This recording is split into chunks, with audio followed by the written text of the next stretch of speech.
Hi, this is Kristen with KristenStrother.com. Let's talk about what the Bible says about drinking. First of all, are people who follow the Bible even allowed to drink? The answer appears to be yes. Although some people maintain that the wine of the Bible was non-alcoholic, many biblical scholars agree that the wine in the Bible was fermented, meaning it had alcohol in it. Jesus drank wine, and interestingly, his first miracle was turning water into wine. So drinking the wine of the Bible was an okay thing to do. It was even encouraged.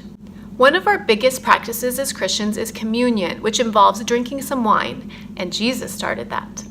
Paul in the Bible told Timothy to no longer drink only water, but use a little wine for the sake of your stomach and your frequent ailments. Note the use of the word little. So it appears that drinking in and of itself isn't the problem. It is unlikely that having an occasional drink would result in a negative consequence for you. Now, I'm not saying that if you don't drink now, just start it up because the Bible says it's okay. I actually don't drink at all because I have no interest in it. So if you make that choice too, cool, it can keep you from the potential problem. And the potential problem with drinking that the Bible talks about is related to excess, which is true of many things in our life, right? Eating, working, almost anything can become destructive when it becomes excessive.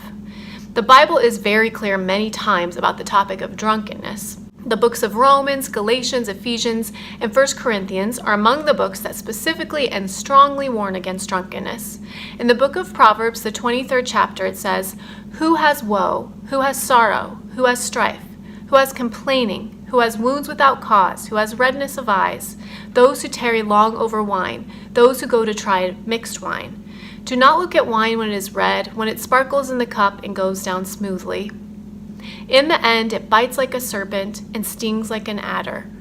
Your eyes will see strange things, and your heart utter perverse things." So it appears that drinking is okay, excessive drinking is not. So how do we know the difference? Well, the simplest way is to determine the consequences. And this is an area where we need to be really honest with ourselves. So here are some questions that you can ask yourself to assess whether you're drinking excessively. Am I getting sick or taking a lot of time from other activities when I drink, causing myself to be less productive? Am I having relationship issues because of it? Am I wasting my money? Am I causing myself to have health problems? Is it making me feel depressed or anxious? Has it caused me to get into trouble? Or do I just have a feeling it is too excessive? Does it make me feel uncomfortable or guilty? Not in a legalistic way, but in just an I know it's too much for me kind of way. If you've answered yes to any of these, then you may be drinking to excess. If you feel like you are drinking to excess and want some support around reducing or quitting your drinking, please sign up for the Is Alcohol Getting in Your Way quiz. I'll have a sign up link below this video. When you take the quiz, it will give you some resources for support. Also, if you happen to live in Oregon and would like to talk with a counselor about your drinking, please connect with me using the contact information below and request a free consultation. If you've decided that it's time to reduce your drinking, there are ways you can be successful. People cut back and quit all the time. Take care, and I'll talk to you soon.